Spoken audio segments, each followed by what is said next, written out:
প্রচলিত গণতান্ত্রিক পদ্ধতিতে একজন মুসলিম হিসাবে ভোটদানের বিধান জানতে চাচ্ছিলাম।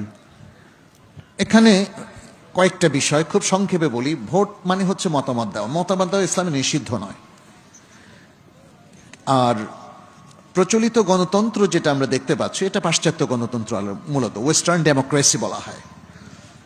এখানে আল্লাহর জন্য সার্বভৌমত্ব নেই, এখানে সার্বভৌমত্ব হচ্ছে জনগণের।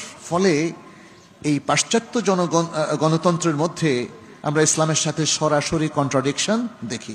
হক আর বাতিলের প্রশ্ন, যদিও বাহ্যিকভাবে এটাতে মনে হয় মানুষের অধিকারকে এখানে সবার সামনে রাখা হয়েছে, কিন্তু মানুষের অধিকার তো আল্লাহর অধিকারের চাইতে বেশি নয়, তাই না? ফলে এই জায়গাটা আমরা মনে করি যে ইসলামের সাথে একটা মারাত্মক সংঘর্ষ আছে, এবং এই জন্য পাশ্চাত্য গণতন্ত্রকে আমরা কখনো সমর্থন করি না। আমরা মনে করি আর সিয়াসাত শারঈয়া যে কথাটা আমরা বললাম, এই সিয়াসাত শারঈয়ার মধ্যেই পৃথিবীর তাবৎ মানুষের অধিকার সবচেয়ে বেশি সংরক্ষিত। সুবহানাল্লাহ।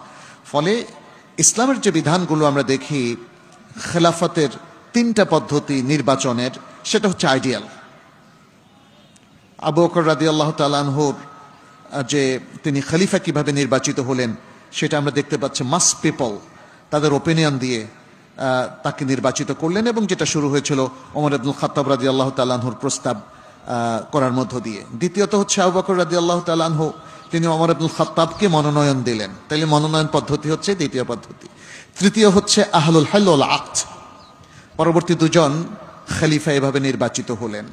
ফলে এই যে চমৎকার পদ্ধতি, মুসলিমদের উচিত হচ্ছে সেটাকে রিভাইভ করা, সেদিকে ফিরে যাওয়া। খুলাফায়ে রাশিদিনের চাইতে শ্রেষ্ঠ নির্বাচন পদ্ধতি বলি অথবা শাসন পদ্ধতি বলেন তো আর আছে কি?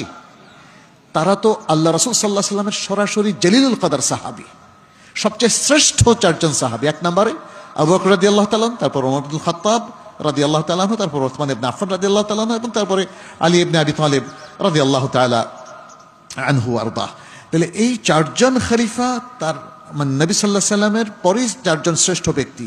অতএব তাদের প্রচলিত শাসন ব্যবস্থা এবং তাদের মনোনয়ন কিংবা নির্বাচন পদ্ধতি শ্রেষ্ঠ, এটাই শ্রেষ্ঠ। এর বিপরীতে পাশ্চাত্য গণতন্ত্র বলেন, সমাজতন্ত্র বলেন, কমিউনিজম বলেন, অমুক বলেন, তমুক বলেন, এগুলোর কোনো মাকানা, পজিশন ইসলামে নাই। এখন যা হচ্ছে, এই প্রচলিত ব্যবস্থাপনা আপনার আমার পক্ষে রোধ করা এটা সম্ভব নয়। এই জায়গায় আমি বলি ইজতিহাদের জায়গা এতটুকু যে আমাদের করণীয়টা কি সেটা নির্ধারণ করা। আমি এর জন্য বেশ কয়েকটা জায়গা বারবার বলেছি, এই যে জটিল একটা পরিস্থিতি সৃষ্টি হলো, উম্মাহ হলো মুসলিম আর কাজটা হচ্ছে পাশ্চাত্য গণতন্ত্র, নির্বাচনটা হচ্ছে ওয়েস্টার্ন পদ্ধতিতে সামহাও অথবা কাস্টমাইজ করা হয়েছে, কিছু ওয়েস্টার্ন, কিছু বাঙালি, কিছু অমুক, কিছু তমুক, তাই না? এই যে মডিফাইড প্রসেস অফ ইলেকশন, এই পদ্ধতিটা ইসলাম কতটা এটাকে সমর্থন করে বা কতটা ভায়োলেশন আছে, এবং পাশাপাশি এখন আমাদের করণীয় কি, এই জায়গায় আমি এক্সপেক্ট করব আমাদের ওলামায়ে কেরাম যেন একটু বসেন, বিচ্ছিন্নভাবে কথা না বলে আমরা একযোগে কথা বলি, একই রেকমেন্ডেশন মানুষকে দেই, মানুষ যেন বিভ্রান্ত না হয়। এটা ভালো না বলেন তো? আমি বলবো যে জামিয়া সালাফিয়ার তরফ থেকেও যেন একটা ইনিশিয়েটিভ নেওয়া হয়। এটা হচ্ছে একদম স্বাধীন মত, এটা মাদ্রাসার সাথে রিলেটেড বিষয় না। এটা ওলামায়ে কেরাম যারা বিশুদ্ধ আকীদার ধারক বাহক, তারা বসবেন, তারা এটাকে অ্যানালাইসিস করবেন, এবং এখানে শরিয়া বা শরিয়ার বিপরীত যে অবস্থান, এসব কিছুকে কেন্দ্র করে আমাদের করণীয় নির্ধারণ করবেন। এতটুকু বলেই আমি মনে করি যে আমাদের করণীয় বের করা উচিত। আল্লাহ